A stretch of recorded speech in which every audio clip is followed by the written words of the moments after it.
고린도전서 7장 17절부터 24절까지 말씀. 2024년도 새해 첫 주일에 이제 오늘 교회 표 같이 한번 읽어보실까요? 부르심을 받은 대로 행하라. 저희가 이 자녀 세대를 위해서 참 2년 동안 그 표를 정하고 이렇게 기도하며 지내왔는데요. 참 감사하게도 모든 것이 하나님의 말씀이니까 다 이루어 주시는데, 특별히 교회 표를 정한 그 해에는 좀 표에 맞게 하나님께서 우리 교회에게 또 은혜를 베풀어 주셨습니다. 모든 말씀이 하나님의 말씀이지만 특별히 올해 부르심을 받은 대로 행하라 라는 이 말씀처럼 우리를 한 사람 한 사람을 부르신 그 고귀한 부르심에 따라 우리 삶으로 행하는 그런 귀한 은혜가 분명히 있을 것입니다. 하지만 우리 모든 성도님들 가정에 더욱 풍성히 넘치실 수 있기를 바랍니다. 우리 말씀을 살피기 전에 몇 가지 한번 질문을 이렇게 던지면 좋겠는데요. 우리를 향한 하나님의 그 부르심이 있는가라는 질문 한번 던져보시고, 있는 것 같은데 아직 발견하지 못했는가 라는 이 질문, 아니면은 하나님 부르심이 있는데 또 부르심을 받은 그대로 행하지 못하고 있는가, 아니면 부르심도 받았고 알고는 있지만 부르심을 받은 그대로 행하지 못하고 있지는 않은가, 아니면 부족하지만 부르심을 받은 그대로 정말 신실하게 그렇게 노력하고 행하고 있습니다. 이런 질문들을 한번 던져보시면 좋겠습니다. 그래서 오늘 이 말씀을 다시 한번 살피면서 우리의 부르심이 무엇이고 또 부르심을 받은 대로 행하는 것이 어떤 삶인가라는 것을 한번 살펴보기를 원합니다. 17절 말씀을 보시면은 주님께서 각 사람에게 나눠주신 대로, 그러니까 우리 주님께서 우리 모두에게 한 사람 한 사람에게, 여기에 우리 자신이 포함되죠. 주님이 나눠주신 것이다. 그러니까 위에서 부르신 그 부르심이 있다라는 것이죠. 위에서 부르신 부르심이기 때문에 우리는 특별히 이것을 콜링이라고 부릅니다. 그런데 보니까 획일적인 그 부르심이 아니다라는 거죠. 똑같이 한 방향은 맞지만 한 가지로 이렇게 부르신 것이 아니고 각 사람을 향한 다양한 부르심이다라는 것을 성경이 말하고 있습니다. 그래서 하나님께서 이 사람 저분 이분 다 다르게 부르셨기 때문에 서로의 부르심을 질투를 하거나 열등감을 느끼지 말라라는 의미죠. 우리가 주님의 일을 감당하는 동안에 우리 가운데 드러나는 좀 실수 중에 하나가, 내가 잘하니까 이거는 내 방법대로 하라라는 것이죠. 내 방법이 좋으니까 나처럼 하라. 좀 심한 경우에 시키면 시키는 대로 하라라는 이런 실수를 하기가 쉽습니다.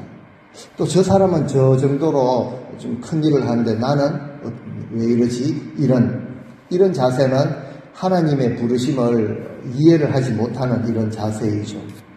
하나님께서 위에서 부르신 그 부르심은 그것이 어떤 자리이든지 소중한 자리입니다. 이것을 깨달은 자들은 삶에 행하는 그 모습이 많이 다르죠. 그저 매주일 화장실을 청소하고 신경 쓰지 않는 교회 구석구석 휴지를 이렇게 쓰레기통을 치우고 이런 일을 하더라도 굉장히 그 귀중한 자리고 소중한 자리다라는 것을 아는 분이죠. 부르심을 아는 자세입니다. 근데 그 부르신 그 자리가 우리 눈에 좋게 보이지 않을 때가 사실은 문제이죠. 그래서 하나님의 이 부르심을 좀 가볍게, 우리가 짐짓 가볍게 여기는 모습이 그때 나타납니다. 그래서 우리의 삶에 이런 모습은 있어서는 안 된다는 거죠. 하나님이 부르셨는데 거기에 어떤 가벼운 그 부르심은 없습니다. 그래서 오늘 성경은 시작하면서 이렇게 말하죠.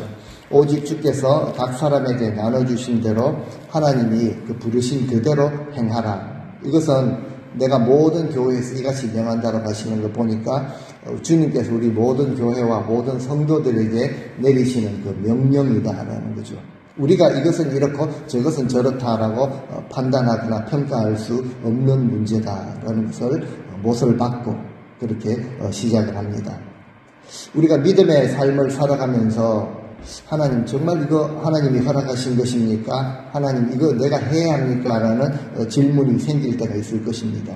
어떤 부분에 대해서 어떤 섬기도록 헌신을 하도록 그런 마음을 주셨는데 이거 꼭 내가 해야 합니까? 라는 그런 마음이 생길 수가 있죠. 망설여지는 경우가 있습니다. 하나님의 뜻이 맞습니까? 라고 망설여질 때는 이렇게 한번 생각해 보시면 좋습니다.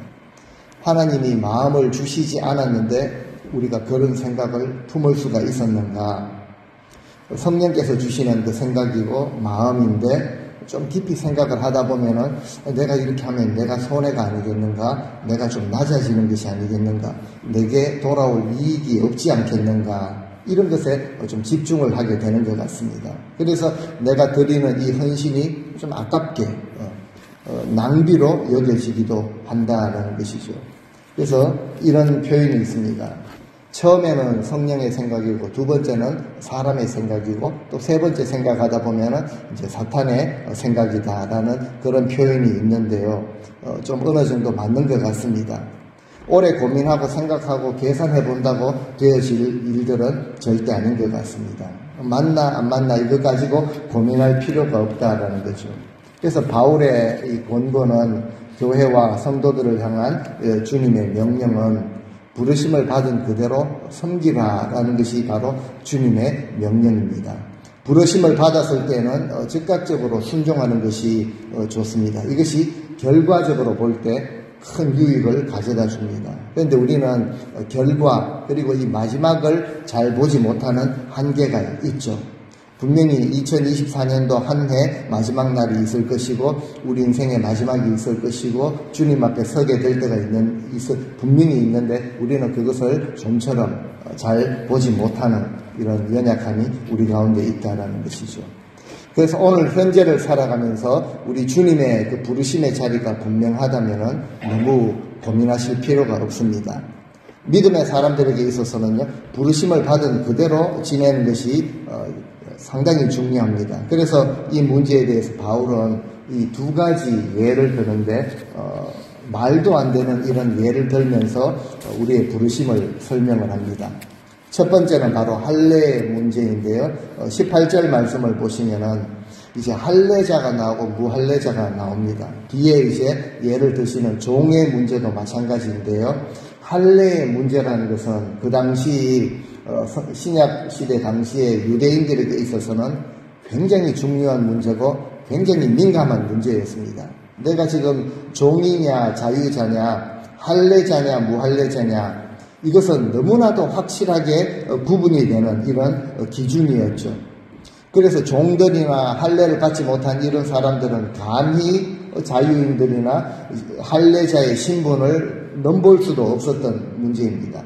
먼저 할례에 대해서 말씀을 하시는데 유대인들은 태어난 지 8일 만에 할례를 받습니다. 그리고 평생 할례자로 살게 되죠. 그래서 우리는 율법을 받은 하나님의 백성이다라는 이 자부심이 대단했습니다. 그래서 그 증표로 남자들은 할례를 받았죠. 언약 백성으로 확실한 그 정체성이 되었던 것입니다. 그래서 혹시 이방인들이 예수 그리스도를 믿고 이제 이렇게 아니죠. 이방인들이 일단 유대교로 들어오려고 할 때 그들은 반드시 또 할례를 받아야 했습니다. 이것이 결국 기독교인들에게 있어서도 큰 문제가 되었던 것 같습니다. 할례를 받지 않으면 너희가 교회로 들어올 수 없다. 이방인들에게 이렇게 할례를 굉장히 강조를 했죠. 굳이 오늘날 좀 비슷하게 표현을 하자면은 예수님을 믿고 주님을 섬길 때 나처럼 믿고 나처럼 이렇게 해야 한다. 이것이 기준이 되어버린 이런 모습이라고 할 수도 있겠습니다. 주님의 일을 하려면은 나 정도의 이런 열심과 내가 하는 방식을 좀 이렇게 따라야 한다라는 것과 비슷하다라는 거죠. 이런 상황에서 바울이 지금 무할례자로 부르심을 받은 자가 있느냐? 할례를 받지 말라. 거기다가 이제 할례는 아무것도 아니다라는 이런 표현을 하는데 이거는 정말 위험한 그런 발언이죠. 유대인들에게 있어서는 치명적인 그런 공격입니다. 지금 할례가 얼마나 소중한데 우리는 이것을 얼마나 귀하게 여기고 거기에 가치를 두고 목숨처럼 그렇게 여기는 이것인데, 그리고 우리 하나님의 백성으로서 정체성이 여기에서 시작을 하는데 바울이 지금 이런 말을 하는 것은요, 목숨 걸고 하는 것과 같습니다. 여기뿐만 아니라 성경을 기록할 때마다 바울은 이런 표현을 했죠. 로마서 2장에서도 이렇게 말합니다. 표면적 유대인이 아니다. 맞아 죽을 만한 그런 표현입니다. 표면적 육신의 할례가 아니라 오직 이면적 유대인이고 할례는 마음에다가 해야 한다라는 이런 표현을 했죠. 갈라디아서에 보면 5장에서요 이렇게 말합니다. 예수 안에서는 할례나 무할례 아무 효력이 없다. 사랑으로 역사하는 믿음뿐이다. 그리고 6장에서도 할례나 무할례는 아무것도 아니로되 오직 새로 지으심을 받은 자뿐이다. 라는 이런 발언을 그냥 서슴지 않고 했습니다. 내가 할례자로 유대인으로 부르심을 받았고 다시 이제 주님을 그렇게 뜨겁게 믿고 싶은데 바울이 하는 말이 무엇입니까? 율법도 중요하지 않고 할례도 아무것도 아니다 라고 말하면요 큰 이슈가 되거나, 보통 내가 이슈를 만들기 싫으면은 다 내려놓고 그러면 나는 내가 믿는 거 붙들고 내 자유롭게 살겠다, 극단적인 방향으로 가기도 하는데요, 그러지 말라라고 성경이 권고하고 계십니다. 또 나는 무할례자로 이방인으로 부르심을 받았는데 또 열심히 하고 믿고 열심히 하려면은 율법을 지켜야 하고 할례도 내가 받아야 되지 않겠느냐. 그런데 바울은 이것도 아니다라고 말하고 있죠. 하나님께 부르심을 받은 그대로 살아가는 것이 중요하다라는 것을 드러내는 것이죠. 어떤 기준이나 어떤 율법이나 어떤 형식을 가지고 이렇게 하는 것이 아니라 하나님의 고귀한 부르심을 받고 그 자리가 어떤 자리이든지 부르심을 받은 그대로 살아가는 것이 우리 성도들에게 있어서 정말 소중한 것임을 말하는 것이죠. 형식에 치우치고 드러나는 것에 치우치면은 어김없이 율법주의로 흘러가게 됩니다. 내가 어떻게 하겠다는 이 형식, 열정보다 더 중요한 것이 그냥 지금 나를 부르신 그대로 우리 주님께 붙들림 받는 삶, 주께 붙들린 삶, 이것이 부르심의 본질이다라는 것이죠. 그래서 20절 말씀에 보면은 이렇게 표현합니다. 20절을 같이 읽겠습니다. 각 사람은 부르심을 받은 그 부르심 그대로 지내라. 그죠? 부르심은 이제 앞날에 미래에 내가 이루어야 하는 어떤 것이 아니라 주님의 뜻대로 우리가 이 땅에 태어났고 이 자리까지 오게 된 것, 그리고 오늘 이 자리에 앉아있게 된 것, 그리고 나에게 맡기신 그 포지션, 그 사명, 모두가 다 하나님의 부르심이라는 것이죠. 그리고 하나님이 부르셨다면은 거기에는 어떤 오류나 어떤 실수가 없으시고 우리를 최선의 자리로 부르셨다는 것을 믿고 그 부르심 그대로 지내라는 거죠. 거기에서 최선을 다하라라는 것입니다. 이렇게 살았던 자들이 성경에 다 이렇게 나오는데 특별히 한 명만 살펴보면 바로 요셉이라고 말할 수 있습니다. 아버지의 사랑을 받았던 11번째 아들이 그 형들이 시기를 하게 되죠. 애굽에 여차저차 노예로 팔려갑니다. 감옥에도 갇히게 됩니다. 보통 사람 같았으면은 이제 불행한 자신의 그 신세를 한탄하죠. 그리고 형들을 향해 복수의 칼을 당연히 갈 것입니다. 아버지를 원망할 것이고 자신을 죽이려고 했고 팔아넘겼던 형들, 내가 언젠가 복수하리라. 이를 갈며 평생을 어두움 속에 살았을 터인데 요셉이 어떻게 살게 됩니까? 자신이 처한 그 자리, 그 억울한 누명을 쓰고 감옥에 들어앉아 있으면서도 그 자리가 하나님께서 보내신 자리, 부르심을 받은 자리라라고 믿었기 때문에 그곳에서도 자신의 사명에 최선을 다하고 하나님 길을 열어주시니까 꿈을 해몽하게 되고요. 나중에 형들을 만나게 되죠. 그리고 가족들을 만났을 때 그 요셉의 표현을 보면은 정말 마음이 뜨거워집니다. 하나님이 나를 먼저 이리로 보내셨다. 하나님이 부르셨다라는 거죠. 나를 먼저 이 자리로 부르셔서 나중에 결과적으로 보니까 우리 온 가족을 구원하도록 하나님이 역사하셨다. 요셉이 마음이 참 좋은 사람이라서 이런 말을 한 것이 아니라 하나님의 섭리를 진실로 깨달은 자의 표현이죠. 하나님의 부르심, 그곳이 감옥이라고 할지라도 그 부르심을 확실하게 믿었던 것이죠. 마찬가지입니다.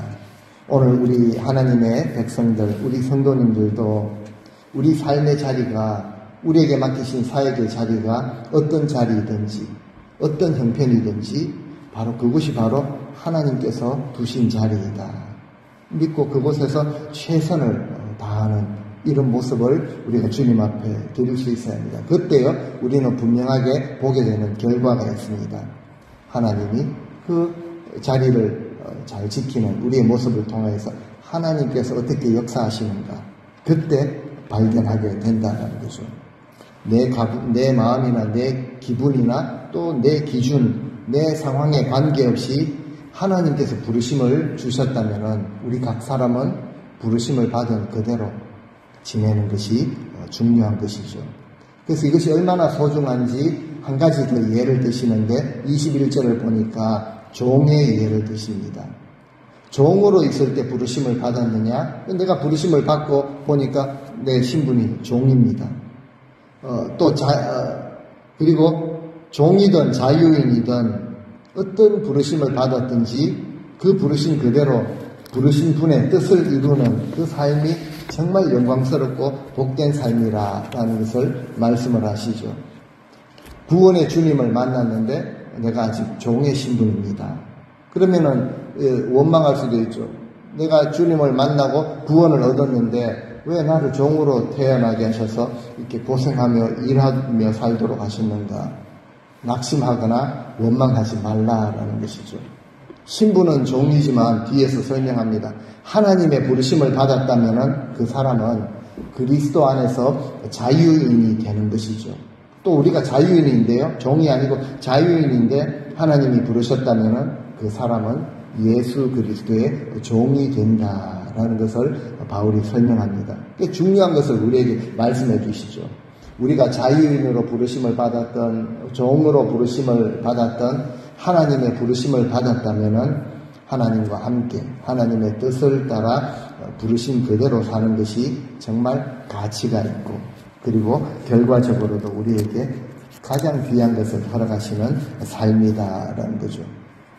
사람들은 보통 종으로 부르심을 받으면 그리고 믿음을 가지고 내가 이렇게까지 하는데 내 신분을 왜 안 바꾸어 주시나? 내 일이 왜 잘 안 풀리나? 내가 무슨 일을 할 수 있는가? 11조 드리고 섬기고 노력도 했는데 헌신도 했는데 왜 나를 잘되게 안 해주시나? 우리가 한계를 정해버린다라는 거죠. 그리고 자유인으로 부르심을 받았다면요. 내게 권리가 있고 자유가 있는데 나는 이런 권세가 있는데 난 누구 제약받는 거 나는 필요치 않아. 그리고 내 기분대로 내 주장대로 그렇게 해서도 안 된다라는 것을 말하죠. 그래서 종들에게 한 가지 조건을 말씀하시기를 네가 자유롭게 될 수 있거든 그것도 이용하라. 왜요? 좋은 기회니까 너 이거 잡으라 이것이 아니라 종이나 자유인이나 그렇게 구분이 그렇게 중요하지 않다는 거죠. 기회가 있거든 그것을 잘 이용을 하고 그리고 중요한 것은 이제 부르신 그대로 감당하는 이것이 중요하다는 것을 표현하기 위해서 이렇게 말씀을 하시죠. 자유의 신분을 가질 수 있거든 그것도 유익할 수 있을 것이다. 자유가 주어지기 때문에 좋을 수도 있지만 바울의 표현을 보면요 그것을 잘 이용하라라고 하죠. 하나님을 섬기고 부르심의 사명을 감당하기에 도움이 되도록 잘 이용을 하라, 지혜롭게 이용을 하라라는 뜻입니다. 이처럼 바울은 그리스도 안에서 모든 이 차별의 벽을 다 허물어 버리는 것을 보게 됩니다. 허물어서 절대 손을 대서 안 되는 할례까지도 허물어 버리죠.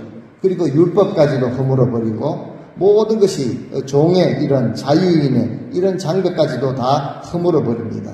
중요한 것을 우리에게 말씀하시기 위함이죠. 그리스도 안에서 우리가 부르심을 받았다면은 뭐 주종 관계나 뭐 감정 이런 관계나 갑을 관계 이런 것은 그냥 다 허물어져 버린다라는 것이죠. 이처럼 장벽이 허물어지는 것을 우리가 경험하는 것. 내가 철석같이 이거 아니면 살 수 없을 것 같았던 이 자존심과 내 가치관, 이것만큼은 나는 양보를 못합니다. 움켜쥐고 있었던 이 장벽조차 할례까지 허물어 버렸으니까요. 이 모든 장벽조차 허물어지고 내가 그 안에서 자유함을 누리는 것, 그 하나님의 부르심을 따라 정말 주님을 그렇게 섬기며 살아가는 우리 안에 하나님 나라의 가치관이 새겨지는 것, 이것이 바로 구원받은 분명한 증거가 되는 것이죠.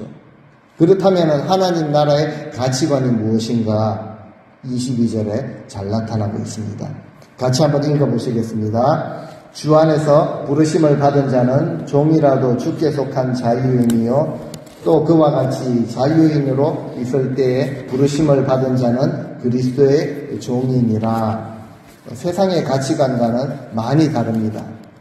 성경은 늘 우리에게 우리가 생각했던 것과는 거의 정반대로 말씀을 하시죠. 이 말씀 역시 22절 마찬가지입니다. 종으로 부르심을 받아 자유인이 되지 못하고 평생 종으로 살아간다고 할지라도 그 사람은 어떤 존재라고요? 주께 속한 자유인이다라는 엄청난 선포를 우리에게 하시죠. 또 그와 같이 자유인으로 있을 때 부르심을 받은 자는 누구라고요? 그리스도의 종이다라는 더 엄청난 선포를 우리에게 하고 계시죠.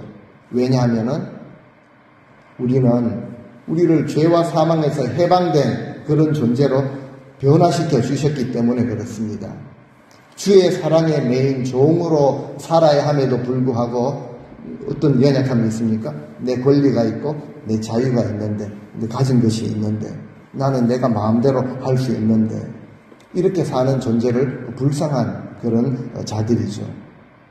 그리고 진리 안에서 자유함을 누리며 살아가야 함에도 불구하고 자기의 그 좁은 틀, 자기의 그 좁은 그런 기준에 매여서 자존심 하나로 살아가는 더 불행한 그런 존재들도 간혹 이렇게 있다라는 것이죠. 그래서 이 바울의 이 표현이 정말 다시 한번 마음에 와닿습니다. 나는 예수 그리스도의 놀라운 은혜, 아름다운 사랑에 매인 주님의 종입니다. 그리고 주님 안에서 누리는 이 자유함을 누리고 살아가는 하나님의 사람입니다. 라는 이 고백이 정말 귀한 고백, 정말 하나님의 부르심을 제대로 깨달은 자의 고백이라고 볼 수가 있는 것이죠. 그래서 23절에 보니까 우리의 존재를요, 지금 값으로 이렇게 표현을 합니다. 우리는 값으로 사신 것이니 사람들의 종이 되지 말라라고 하십니다. 이 말씀을 통해서 우리가 인정할 수밖에 없는 사실은 사람들의 종이 되는 경우가 많다라는 사실이죠. 꼭 종이라서 노예라서 종인가 그렇지 않다는 거죠. 하나님의 그 말씀, 우리를 부르신 그 부르심의 기준이 아니라 사람들이 나를 어떻게 대하느냐, 사람들이 어떻게 표현하느냐, 거기에 마음을 두고 온통 흔들리며 살아가기 때문에 우리의 마음을 빼앗기게 되면 영락없이 사람들의 종이 되는 것입니다. 또한 다른 사람들이 살아가는 삶의 모습, 그리고 그들이 살아가는 그 방식을 부러워하게 되면 영락없이 사람의 종이 되는 것이죠. 나도 저렇게 살아야 되는데, 나도 저 사람처럼 되어야 하는데, 그러면요, 사람들의 종이 되는 것입니다. 왜 이런 말을 합니까? 하나님의 부르심이 귀하다는 거죠. 하나님의 부르심을 받았으면 받은 것에서 더 나아가지 말라. 받았음에도 덜 하지 말라라는 것이죠. 부르심을 받은, 그 귀한 부르심을 받은 그대로 살아가라라는 뜻입니다. 어떤 사람들처럼 살려고 내가 더 가졌는데 나는 더 부족한데 이렇게 하지 말라라는 거죠. 종이 되려고 하지 말라라는 말씀을 그래서 여기에 하시는 것이죠. 우리 부모님들 세대가 이제 저희가 한 달에 한 번씩 2부 예배 때 함께 모여서 온 가족 예배를 드리는데요.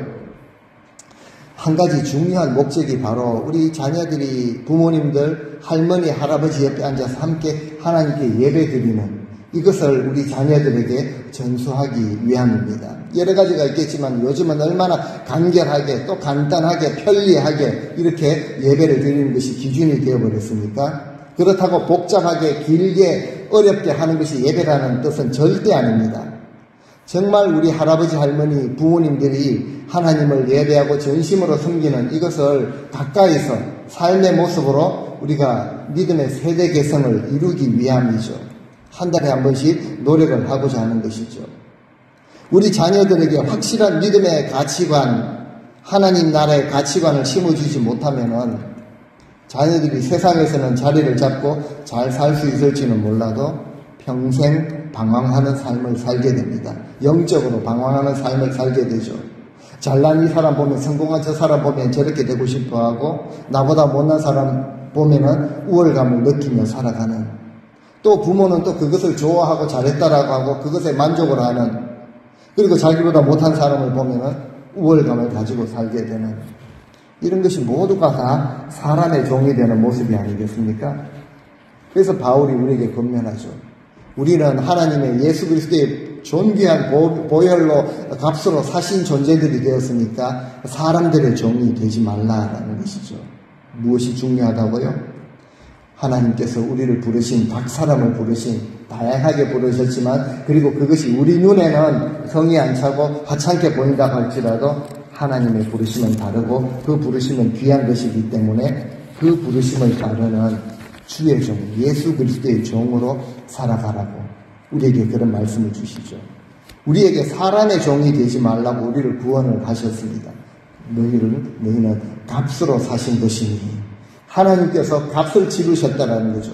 이 값이라는 것은 성경에 다른 어떤 데 또 쓰였나 보면요, 정말 귀하고 가치가 있는 것에 대한 그 대가를 이야기할 때 값이라는 단어를 씁니다. 그러니까 하나님의 존귀와 영광을 우리가 품고 있는 존재라는 거죠. 우리가 어떤 가치인가, 그 가치를 말해주는 것입니다.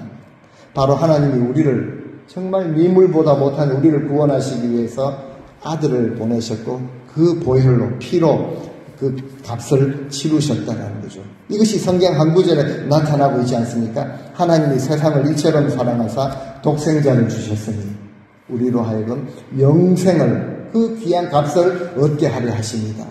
우리는 이런 값으로 사신 고귀한 존재라는 거죠.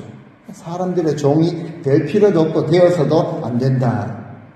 이 말씀이 정말 믿어지면은 그때부터요, 사람들에게 잘 묶이지 않습니다. 우리 주님이 우리를 위해서 대신 십자가에 죽으셨다면, 그래서 우리가 자유하게 되었다면은 우리가 왜 여러 가지 형편 때문에, 조건 때문에 사람들의 종이 되겠습니까? 나에게 이렇게 해주면 내가 이렇게 하고, 나에게 이렇게 해, 나를 건드려, 이렇게 나오지 않는다라는 것이죠. 돈이나 권력이나 명예나 자존심의 노예가 되지 않는다라는 것이죠. 안 믿어지고 마음에 와닿지 않기 때문에 종으로 살아가는 것이죠.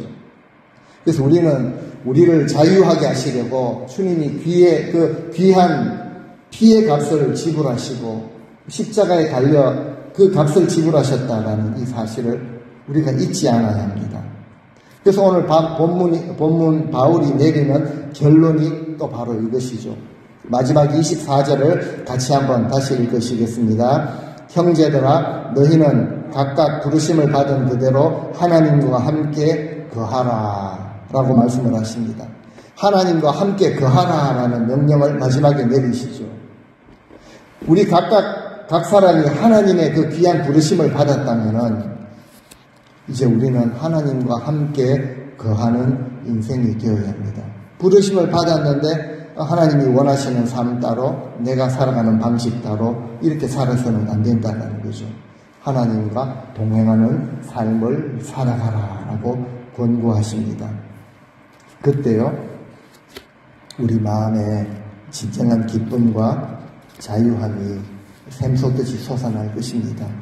좀 부족해도, 다른 것 좀 부족해도 우리 마음에는요, 자족함과 감사가 넘쳐날 것입니다. 주님이 우리를 먼저 사랑하셨기 때문에, 그 값을 치르고 우리를 구원하셨기 때문에 우리도 다른 누군가를 이해하고 용납하고 서로에게 순종하며 더 깊이 사랑할 수 있는 그런 존재가 될 것입니다. 이것이 바로 우리 각 사람을 향한 주님의 부르심입니다. 올 한 해 우리 주님의 부르심을 마음 가운데 꼭 새기고 교회 1년 우리 표로 주셨는데요. 우리를 향한 그 부르심을 아름답게 이루어가는 귀하고 복된 인생 다 되시기를 우리 주님의 이름으로 축원드립니다.